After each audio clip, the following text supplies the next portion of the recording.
We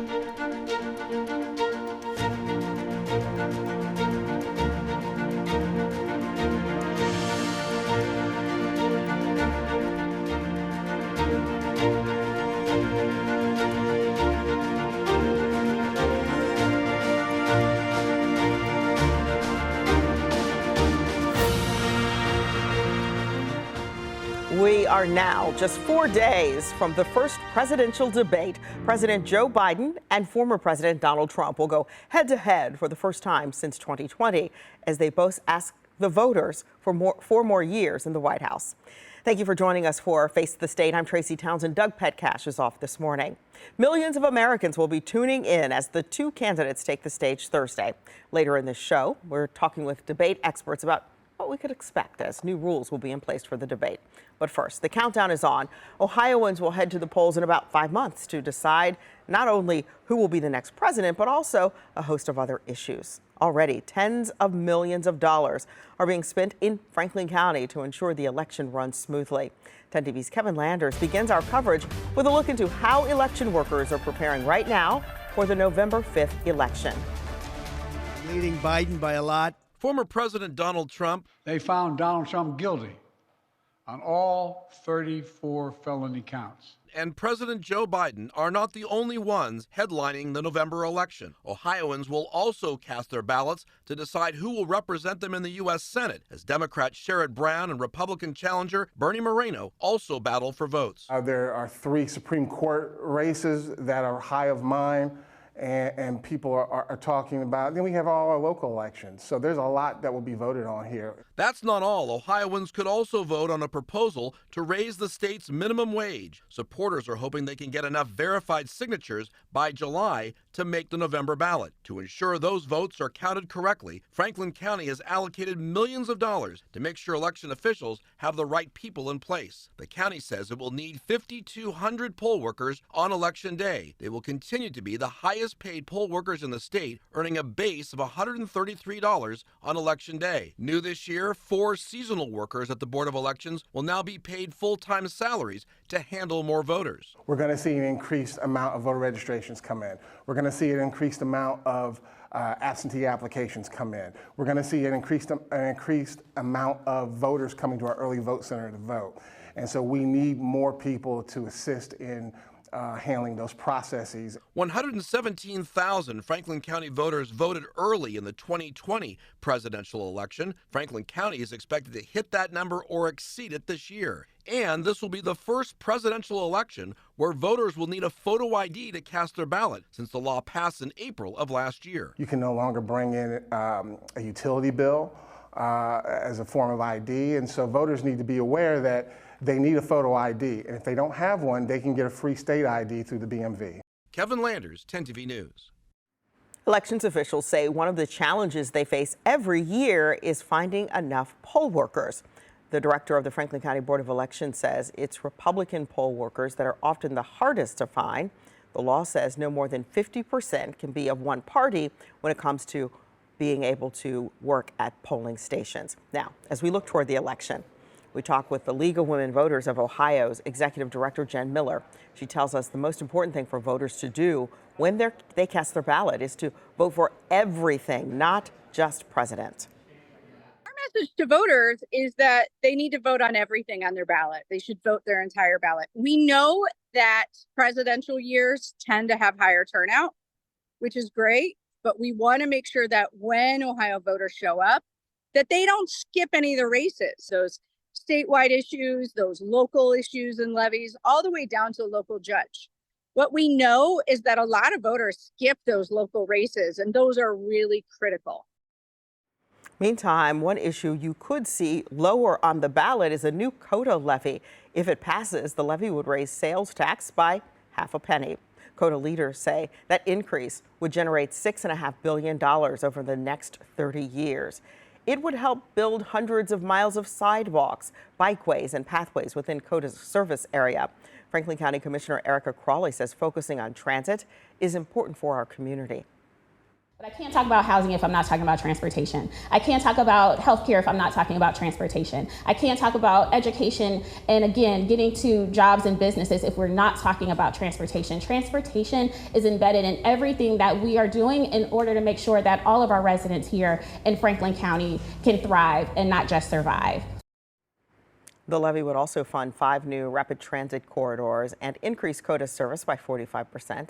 KOTA leaders say ultimately it would help alleviate traffic in the city.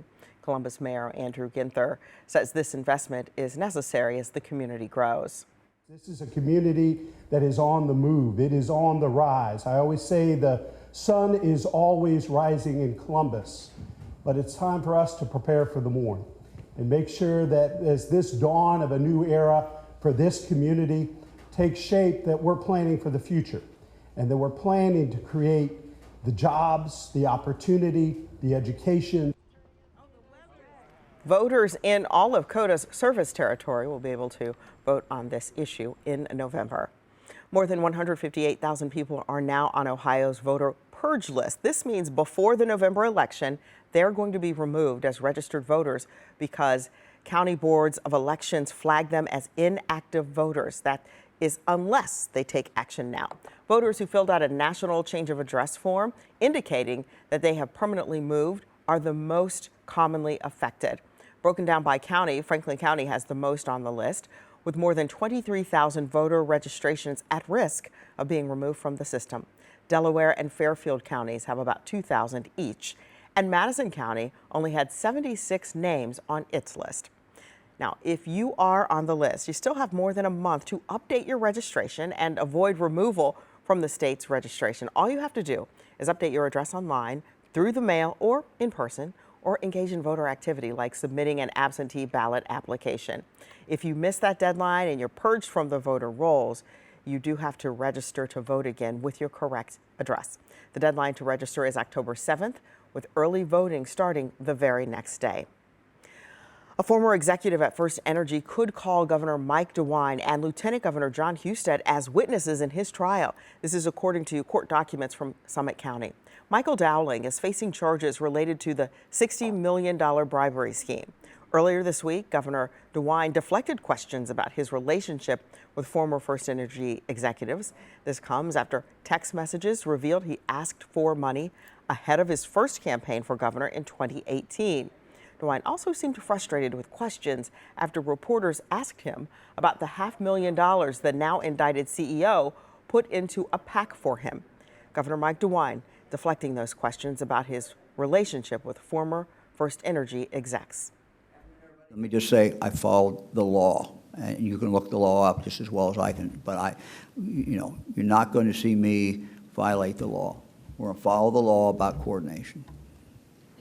Already this year, First Energy CEO Chuck Jones and Senior VP Michael Dowling were charged with bribery. Plus, former House Speaker Larry Householder is now serving a 20-year prison sentence. This week at the State House, neither the Senate nor the House were in session, but several major bills are still making their way through the legislative process, and that includes one piece of legislation that would change the rules around seatbelt and booster seat violations in our state. Right now, law enforcement has to stop you for something else, like speeding, before they can then address the other violations. However, lawmakers are hearing House Bill 536 would make it a primary offense rather than a secondary one.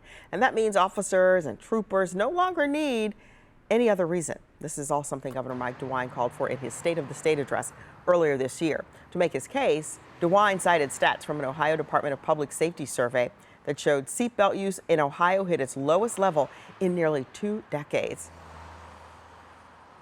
Ohio is 10th from the bottom of all states in seatbelt use. While the national average for seatbelt use is 91%, Ohio's number is only 81%. House Bill 536 is still in a House committee and has a long way to go before it could reach the governor's desk to become law. Right now, there is a push at the Ohio State House to make sure college kids are getting the mental health support they need. House Bill 572 would require the Chancellor of Higher Education to conduct an audit of programs to determine what type of instruction they're providing students. The focus would be on mental and behavioral health and management, along with some recommendations. This is still in the committee stage in the House. Young student athletes could soon be required by the state to get a physical exam before they even take the field. That's the goal of House Bill 256, which is in committee. The Healthy Cardiac Monitoring Act prohibits students and young athletes from participating in athletic activities unless they get a physical. The same bill also requires the state to develop guidelines and educational materials related to sudden cardiac arrest in children and adults. 3 different bills to help Ohioans afford child care are also making their way through the State House. They are House Bills 576, 577, and 578. One would authorize tax credits for employers to provide child care. Another would allow parents to get an income tax credit for certain child care expenses. And then the third would authorize tax credit contributions to child care programs. Lawmakers say turning around the child care crisis will also help with workforce shortages. 60% of parents cite the lack of child care as their reason for leaving the workforce. Current state support for child care is inadequate, leaving many families who don't qualify for publicly funded programs like Title 20 struggling to afford child care. We spoke with one woman who has owned and operated a kids center in Columbus for 17 years, Misty Norman. She says the last few years have also been a struggle for her business. Norman lost employees and clients during the COVID pandemic, and today, keeping workers, she says, is still a challenge. She says fewer teachers means fewer kids she can care for at the center. She tells us that child care providers have been fighting for years to get leaders to understand the struggle. I'm glad it's finally happening, but we're exhausted. So I'm hoping that these, bills do pass that can give us some relief and the families. Right now, the state offers child care assistance to those earning up to 130% of the federal poverty level, but many working families don't qualify for that.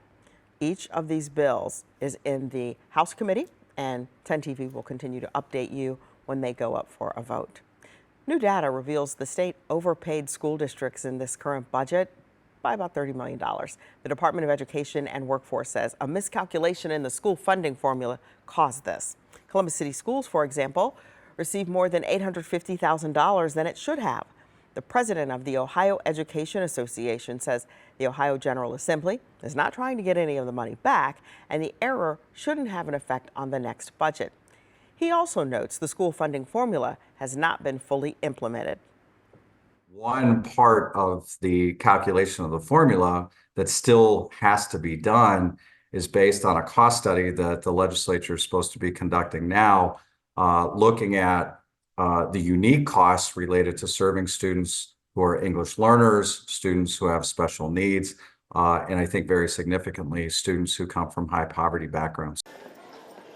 Public schools were not the only schools impacted by this. The OEA says private and charter schools, as well as the state's school voucher program, were overpaid as well.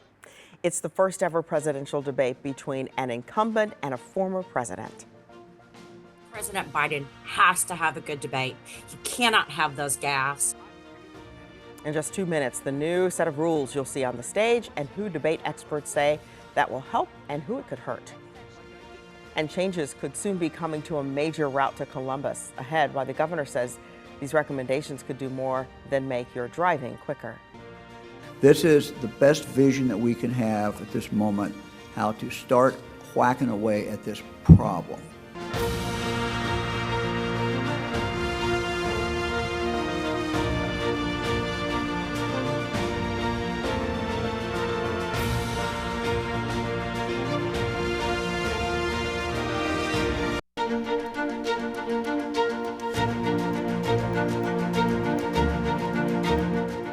Welcome back. Both President Joe Biden and former President Donald Trump are taking the debate stage for the first time since they faced off in 2020. And now they're getting ready to go head to head once more. But this time, things will be different. Here are the rules both campaigns agreed to follow. 1, candidates will have their microphones turned off when it's not their turn to speak. This means no interruptions. 2, there will be 2 commercial breaks. During that time, campaign staff is not allowed to interact with their candidate. 3, pre-written notes and props are not allowed, but they will have pen and paper. And the last rule is there will be absolutely no live audience at the debate. Two experts on the subject say this will play a significant role on how both candidates perform. 10 TV's Kevin Landers continues our election coverage in studio to explain. Kevin? Without a live audience, neither candidate will know in real time how they are performing.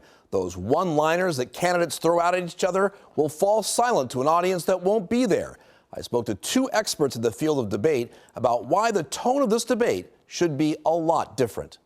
They are two of the oldest presidential candidates in U.S. history. Neither President Biden nor former President Donald Trump have debated in years. I think how well they've prepped for this debate will be the hinge in which they will find success or not find as much success in this debate. Jennifer Talbert of Ohio University. For President Biden, I think he should try to emulate and harken back to his State of the Union address in March. And Aaron Call, head of the University of Michigan debate team, each has decades of experience in teaching how to argue. They believe next Thursday's debate, with no live audience, will change how the candidates engage with each other. I think this audience list format also decreases the need for aggressiveness and the deployment of some of these pre-canned zinger lines that are made famous in a lot of the other presidential debates. I think the lack of an audience actually benefits President Biden far more than it benefits former President Trump. And the reason I say that is I think former President Trump plays off of the feedback of the audience. Both expect Biden to mention Trump's felony charges and Trump to go after Hunter Biden's criminal record.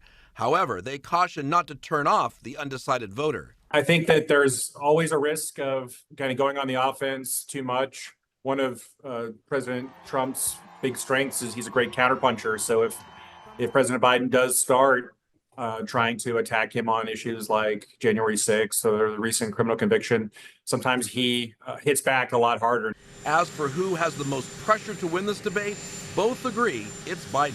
Given the advanced age of President Biden, 81 years old, would be the oldest serving president by far in his second term. If he makes any kind of major error or gaffe that's going to start the media cycle again over his fitness for office. President Biden has to have a good debate. He cannot have those gaffes. Someone you will not see on the debate stage is independent candidate Robert Kennedy. He failed to meet several requirements, including appearing on enough state ballots and reaching a polling threshold of 15% in 4 major national polls by June 20th. Back to you.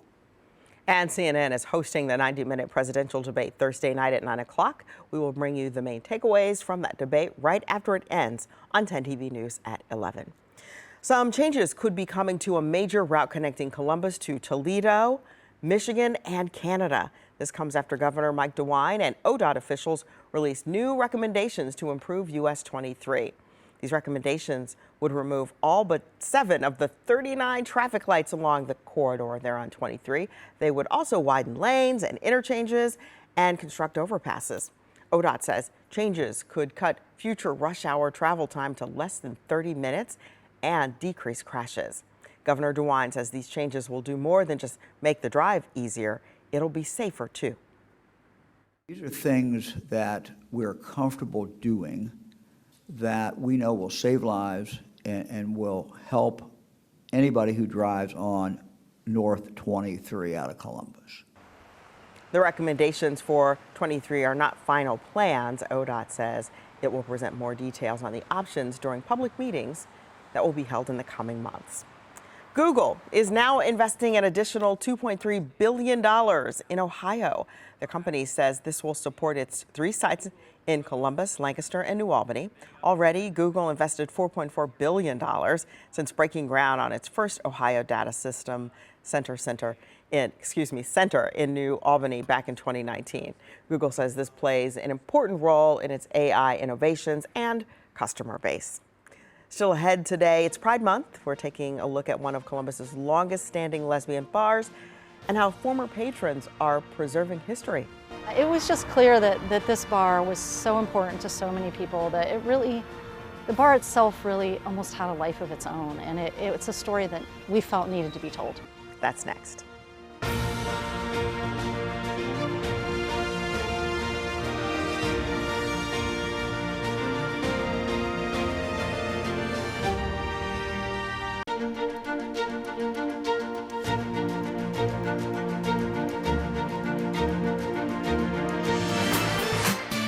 This Pride Month, we're celebrating the people and places that make us proud to live here in Columbus, places including Summit Station, Ohio's longest-running lesbian bar. It was the third location created for the LGBTQ+ community to get a historical marker in our state. Doug Petcash spoke with a former patron who's making sure the story of Summit Station is never forgotten. The documentary Free Beer Tomorrow isn't really about beer. So many people talk about the magic they experienced here, and they don't talk about what they drank. They don't talk about beer because it wasn't about the beer. It's about Summit Station, Ohio's longest-running lesbian bar, a place in Columbus where women could go and really feel safe. The homophobia was so thick on the outside world that stepping through that door was almost magical. Summit Station was like a second home to Julia Applegate. She's part of a group that got a historical marker placed there last year. Then Julia and another patron named Luster Singleton realized the bar had a story to tell. It was just clear that this bar was so important to so many people that the bar itself really almost had a life of its own, and it's a story that we felt needed to be told. Julia and Luster have interviewed dozens of women for their documentary. They all say Summit Station was like home and they were like a family. Behind the bar, owner Petey Brown served up more than beer. She poured out compassion to her patrons, and in turn, they filled up each other's cups, especially in times of need. There's a big history of philanthropy inside this space. They would hold fundraisers for each other, especially in the queer community, because we couldn't gather in large spaces without fear of violence or bullying. The patrons didn't only give back to each other, they also gave back to their community. They raised money for children impacted by HIV, women in recovery, and survivors of domestic violence. So many seeds were planted for things that many people would take for granted here in Columbus, Ohio. After nearly 40 years, Summit Station closed its doors in 2008. Julia hopes the documentary will make patrons feel like they've stepped back in time to a place where the love and support for one another flowed as endlessly as the beer on tap. My goal is that they watch this film and they say, yeah, that's it. That's what it was like. Doug Petcash, 10 TV News. Summit Station is now called Summit Music Hall. The new owners host a variety of events, including lesbian bingo once a month. You can learn more about the documentary or watch a teaser when you visit 10tv.com/featured links. We thank you for joining us this week for Face the State. I'm Tracy Townsend.